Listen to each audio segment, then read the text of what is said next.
Mr. Pigman, you are nothing.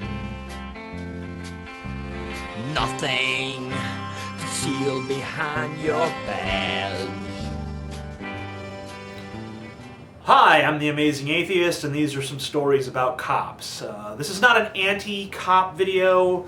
This isn't me, I hate the fucking police. You know, I mean, I do. I've made videos like that in the past. Don't get me wrong, that is how I feel, but this video is not about that. I mean, you know, how many times can I sit here and tell you guys how much I dislike the police? This is about cops, though.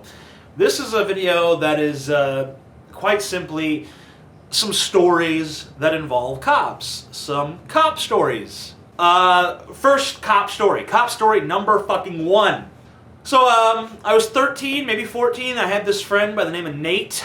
Nate was, how do I put this? Okay, let's say you put Nate's brain inside of a goldfish's body. I know that there's probably a size difference there, although in Nate's case, maybe not. But if you put Nate's brain in a goldfish's body, that goldfish would drown, because that's how fucking stupid Nate was. Okay, I used to be a total pussy about crossing streets where you're not supposed to cross. I don't know why.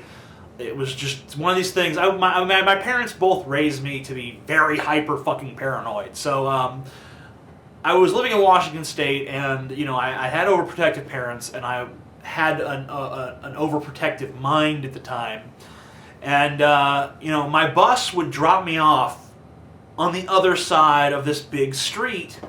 And I had two choices. I could either just run across the street, or I could take this long, protracted route where I'd have to go all the way up the sidewalk to this crosswalk that was probably half a mile away, and then cross the street and then walk another half mile and then go back home. So, I mean, like, literally, it was like a mile walk back home, or I could just cross the damn street. But because I was such a pussy, I would take this long route home rather than cross the street, which I look back on it now and I'm like, why the fuck did I do that? But, you know, whatever. Like I said, I had overprotective parents. They fucking scared the shit out of me about everything, made the whole world seem like this big, scary fucking place.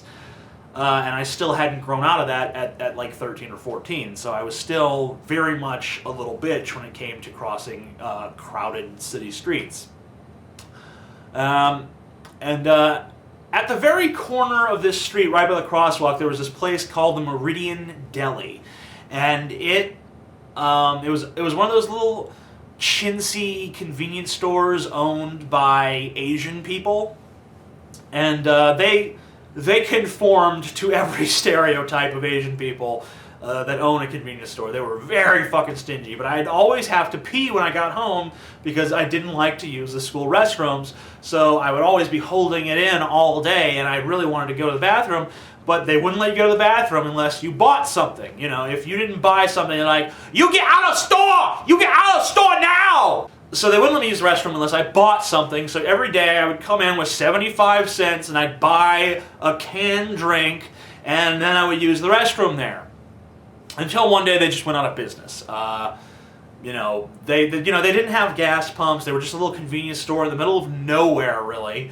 And there was a Shell station right across the street, so who the hell's going to go to the Meridian Deli when they could just go to the fucking Shell station and not have to deal with, you get out, you buy something! Yeah, you know, I don't know why these Asian store owners think that is customer service, but it's not.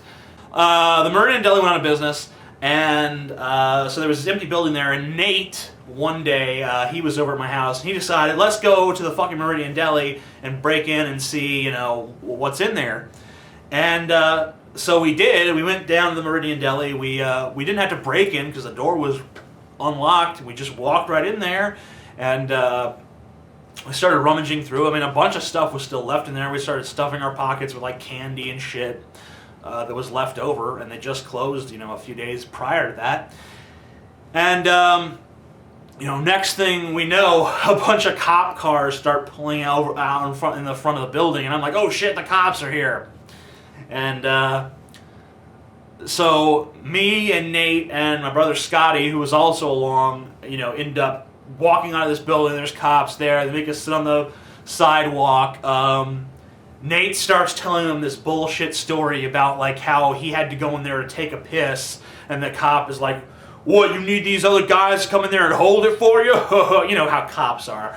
No matter what you say, they got some kind of smart-ass fucking remark about it, or they try to turn it into some criminal activity. Like a cop pulls you over and then they, your eyes, you're kind of tired. Your eyes are a little droopy. They're like, "You've been on drugs."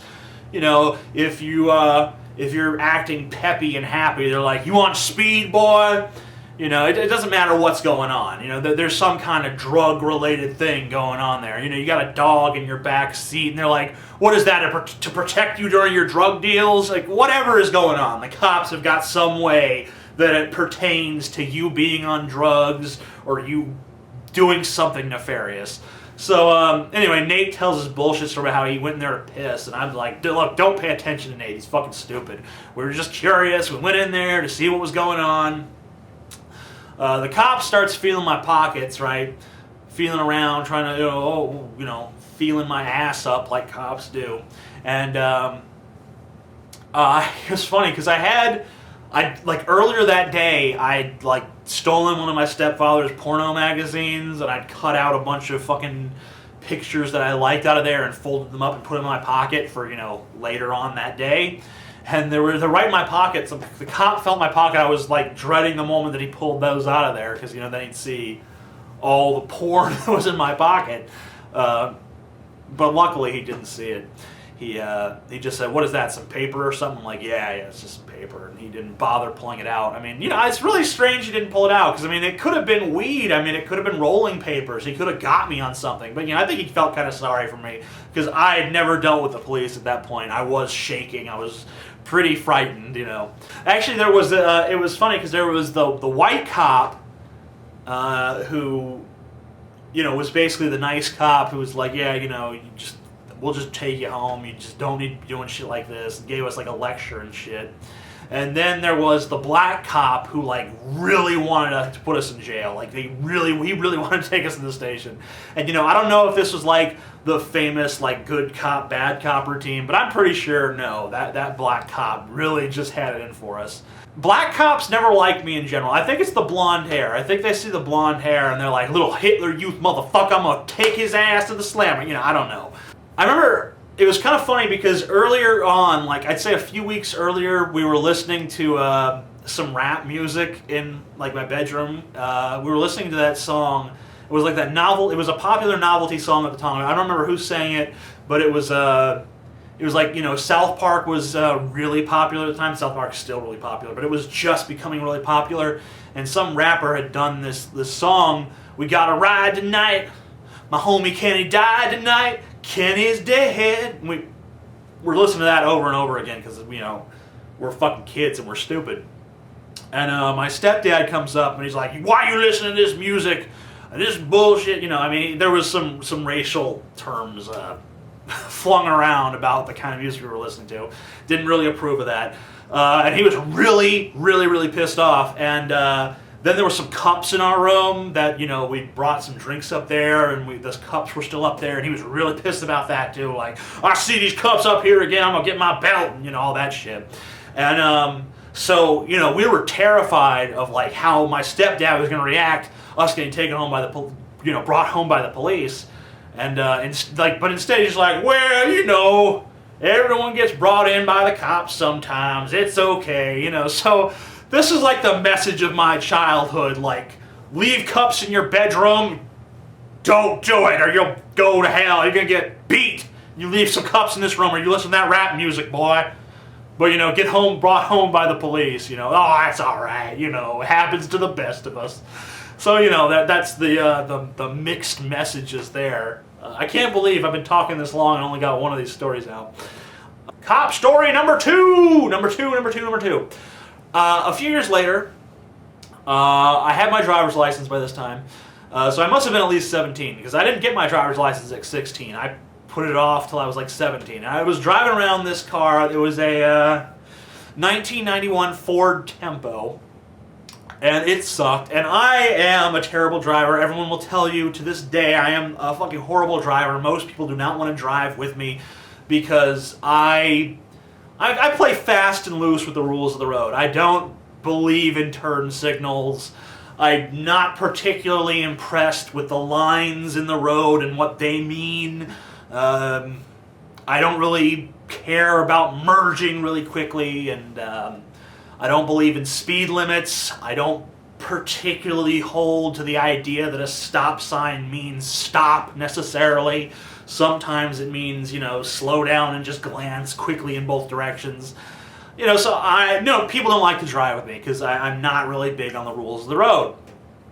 And, there was this little thing, it was a little intersection, and there was the lane, and then there was the little turn lane, and I like to turn from the straight lane. I didn't like to go in the little turn lane. I like to turn all the way across traffic from the lane that was meant to be for people who were just going straight.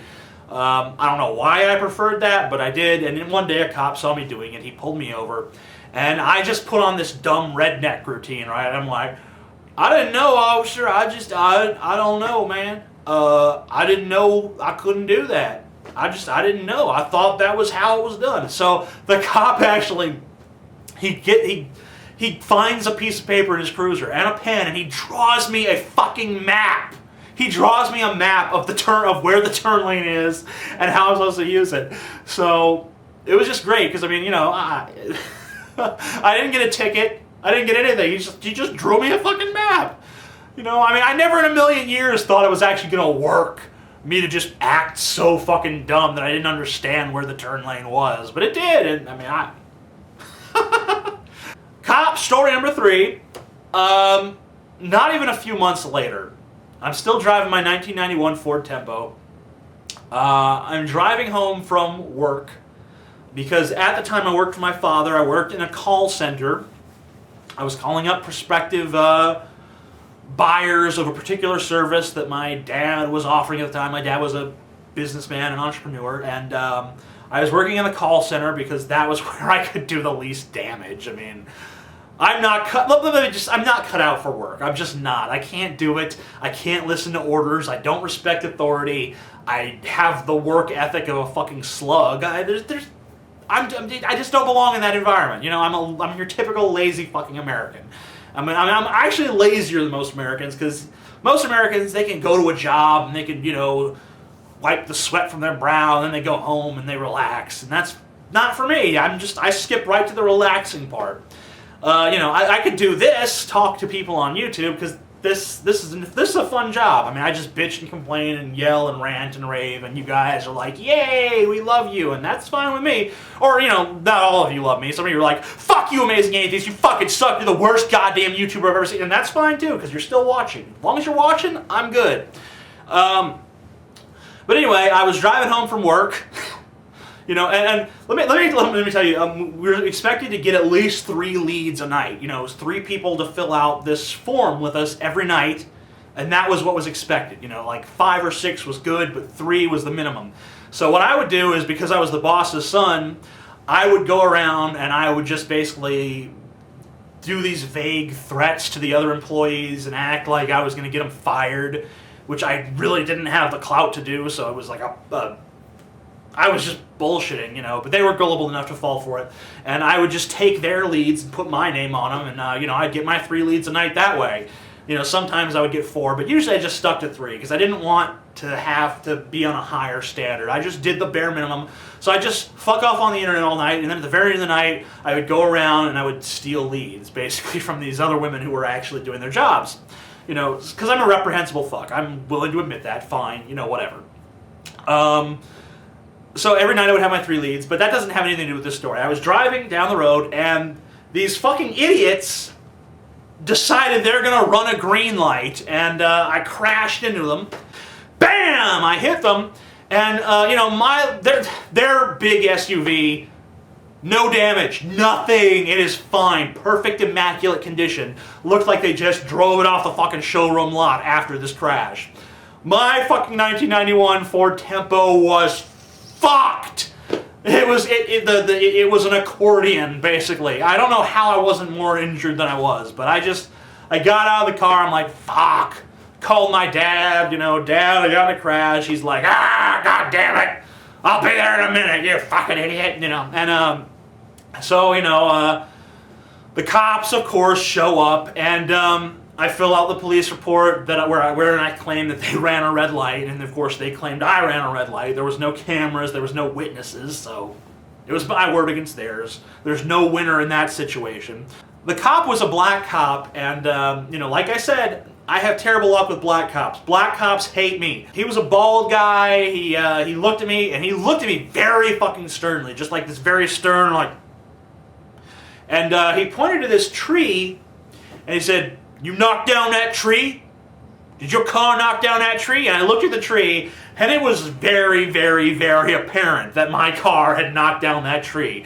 So I was just like, "No, I don't know what happened to that tree, dude. I think that tree's been like that for a while. I drive down this road. I mean, that tree has been fucked up for a while. I think that happened like 2 or 3 days ago." And the cop's just like, but he walks away because, if you don't admit to something and they have no evidence, what can they do? He can't claim he was there and saw me knock down the tree, so he's fucked. Fuck him. I'm not telling him the truth. Cop story number 4. This was another accident I got into. I was turning out of the parking lot of the office building that I was working at the time, and I guess I didn't see this other car coming, and I kind of sideswiped him as I went out. I just went boom, and they kind of ended. Being generally freaked out by the whole incident, but not wanting to have to deal with the police or to have to fill out an accident report or any of that stuff, I ran. I tried to get away. I'm like, oh shit, I gotta run away from the scene of this accident. Which, silly, why would I do that? It's risking a much worse charge. But I thought I could get away, but I didn't. They caught up to me at a red light eventually, and they fucking made me pull over. The cops showed up. I don't remember what the cops said this time. I don't remember what ever came of that incident. It was really kind of strange how little happened after I'd hit these people and then run off, trying to drive away. I didn't get in any trouble. I don't remember anything ever coming of it. I just remember maybe I had to give them like $200 to fix a little dent in their side door, and that was about it.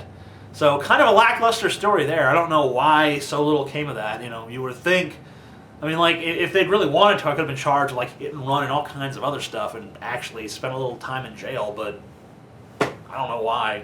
It just never happened. Cop story number 5. My brother bought this backpack at Walmart, and he wanted to return it because, literally the next day, one of the straps just ripped right off, because everything in Walmart is cheap Chinese prison labor crap. So, it breaks like a fucking twig. Why even buy there? You save a little money in the very short run, but the stuff they sell is made so shoddily that if you just bought something worth a fuck to begin with, you'd have had something that would last you a while. But, we're kids, we're stupid, we don't know, we just want to spend fucking $10. So, anyway, we went to return the backpack, and they're like, oh, we have no record of this backpack, because we don't keep receipts. We're fucking kids, we don't give a shit about no fucking receipt. But, they're supposed to have, ways of tracking that, and they're like, oh, we don't even sell this backpack. It's like, this is outrageous, we just bought this here yesterday. We even went and showed them, you do sell this backpack. You sell it right here. There's 4 more of the same fucking backpack. They're like, okay, we sell that backpack, but we didn't sell this backpack. It's not in our system. So I'm very reasonably, I think, angry at this point. I tell the woman, we want a damn refund. That's all I said. We want a damn refund. But, you're not allowed to get angry in public anymore, no matter how badly a fucking giant conglomerate is fucking you in the ass. You're not allowed to complain, because if you do, the police show up, and hey, the police showed up.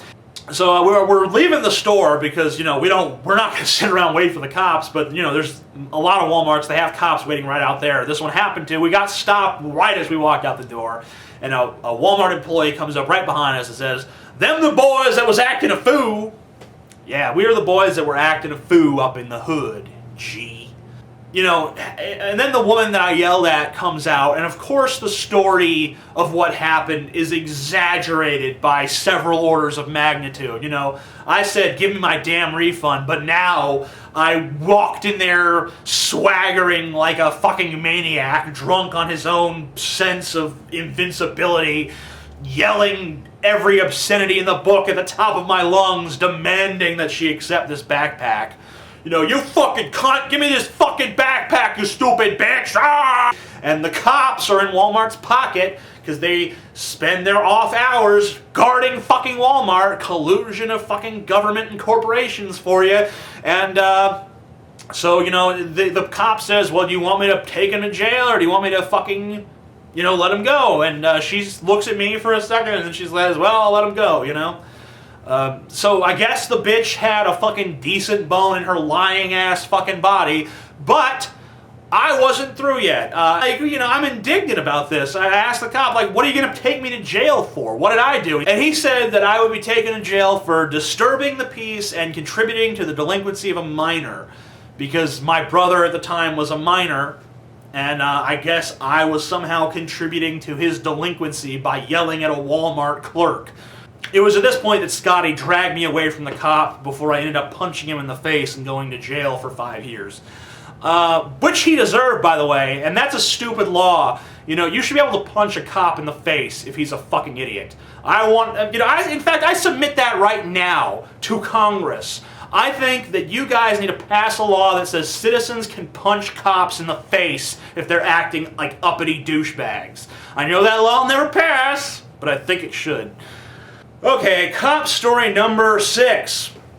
I used to have a little white Maltese named Hercules. He was a cute little dog. Not a dog I would have selected for myself, but he was bought from my mom, and he just ended up attaching more to my brother and me in the long run. So he was our dog, and he used to be a little escape artist. Of course, it doesn't help that my stepmother's druggy sister was always visiting our house and leaving the fucking front door wide open so all the dogs could get out because she's a fucking druggy moron who shouldn't have been there in the first place. But hey, whatever, you know, water under the bridge, as they say. So my dog got out, and I would have to go scour the neighborhood to find him. And, there was a place in the neighborhood, this little intersection, where we almost always found him. So we figured that the most prudent course of action is not to scour the neighborhood looking for him, but let's just wait around in this spot where he often turns up. So I took a lawn chair and I set it up on the sidewalk, public property, sidewalk.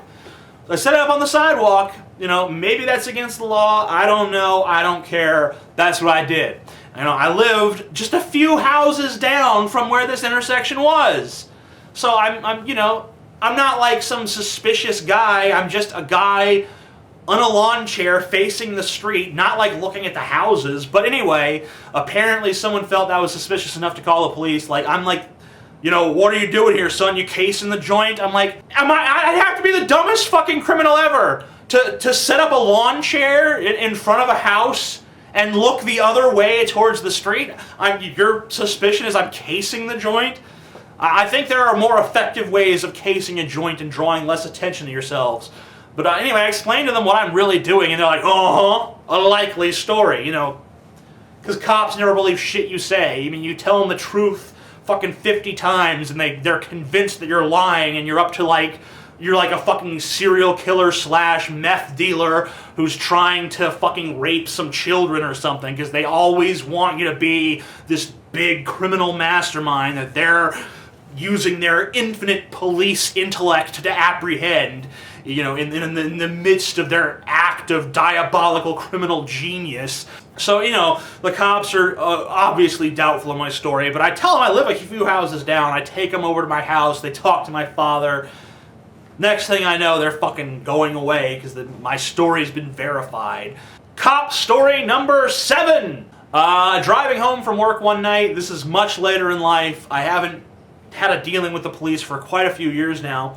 Anyway, I was pulled over by a Louisiana state trooper, and I don't know if the state troopers elsewhere are the same as the ones in Louisiana, but if you get pulled over by a Louisiana state trooper, you're pretty much going to get a ticket. You cannot talk your way out of it. But I took that as a challenge. I decided I'm going to talk my way out of this ticket. Now, what I said to the guy was basically, I was living in Hollywood, and I was about to make it big as a production designer. And then my brother, who was stationed in Iraq, was killed, and I had to come home to console my mother after her nervous breakdown. And the reason I was out so late was because I was driving to the 24-hour donut shop to get her some donuts so that because she had woken up in the middle of the night, had a bad dream about my brother, and she wanted some donuts, and that's why I was driving, and that's why I was in a rush, because I was very reluctant to leave her alone because I'm scared that she's going to kill herself, and I don't have anyone left in the world. So the cop is like, okay, that story doesn't make sense, but I'm so entertained by the fact that you made up such an elaborate lie that I'm going to let you go. And so I got off. Not because he believed my story, but because it was so unbelievable that he couldn't believe I actually had tried to use it. So I got out of that ticket. Cop story number 8. I hate speed traps, don't you? I hate when the speed limit suddenly changes from like 55 to 40. And I hate how there's always a cop waiting right there to nail your ass when you cannot decelerate 15 miles per hour in a millisecond. And anyway, so I get pulled over by the police, and it's this little 5'0" black female cop. And, you know, I try to do my little routine to talk my way out of it and do my, like, cutesy, like, ah, ha, ha, ha, you know, but it's not working because this bitch does not care. She is cold as ice.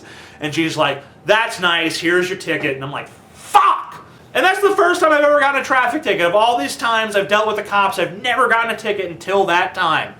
And, the funny thing was, I hid that ticket from my brother for probably like 3 or 4 months until like it was practically due to pay. I'm like, hey Scott, I gotta pay this ticket that I got 3 months ago. He's like, you never told me about no fucking ticket. And I'm like, yeah, I didn't want to tell you because you always overreact. And then he did overreact. He's like, ah, you fucking dumbass, driving us to the poorhouse, ah, you know. So that's just his personality. And I kind of smacked him across the face, and he was fine.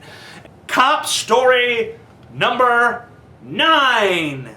Yeah, this is the last one. This is the last one. I have none after this. I'm driving, and remember how I told you earlier how I don't really respect turn signals and all that shit? Anyway, I turned... Okay, there's 2 lanes, and you're supposed to turn in the nearest lane, but I don't like that, so I turned into the farthest lane. And the cop saw, and she pulled me over. But that's not the real reason she pulled me over. That was her excuse for pulling me over. The real reason she pulled me over is because she saw me looking out of the window of my house. I was looking out the window of my house, and apparently, in today's society, that is suspicious. You know, she's like, there's been a lot of burglaries around here lately, and I saw you were looking out the window at my patrol car going by. And I'm like, well, that's because my friend Cody told me that he'd seen it go by like 3 or 4 times. She's like, no, that didn't happen. So I'm like, okay, whatever. And I have a California license, but my car is registered in Louisiana, and yet I'm living in Illinois, so there's a lot of this, like, discrepancy here. And then she's like, I don't know about this. I think that it was actually through a series of her own mistakes that she kind of, like, felt embarrassed and let me go just based on that, because she thought that my registration said LA, like Los Angeles, but I'm like, no, bitch, that means LA, like the abbreviation for Louisiana. And then she thought that my license plate said Indiana, but I'm like, no, that's not an Indiana license plate, that's a Louisiana license plate. And she's like, oh, I see. Well, it was written in cursive, it's hard to read. I'm like, no, it's not. But, you know, I think she was so embarrassed after making those 2 dumbass mistakes that she's just like, you can go. So I didn't get a ticket that time either, but it was just kind of strange. The really strange thing to me about that one is the fact that I was pulled over for looking suspiciously out of the window of my own fucking house. How is that suspicious? Is it really suspicious for someone to look out their fucking window? What the fuck is a window for if not to look out of at the outside world? Hey, what's going on out here? Why don't we have a window so we can look through it? I guess that, you know, people just don't pay attention to windows anymore. Everyone just look at their fucking cell phone watching their TV. So now, in this culture, it's suspicious if you look out your window and actually give a shit about what's going on outside. Anyway, those are all my cop stories. Why don't you guys tell me yours if you're still watching this video? This is way longer than I intended it to be. But if you're still watching this video, why don't you tell me your cop stories? Because I'm interested in hearing other people's encounters with the police. You know, especially if you're like a murderer or a rapist or a drug dealer or something like that. You got like some stories about like you shooting it out with the cops or something. That'd be great. But, you know, even if you just got like little stupid stories like me, that's fine too. It's all entertaining. Peace.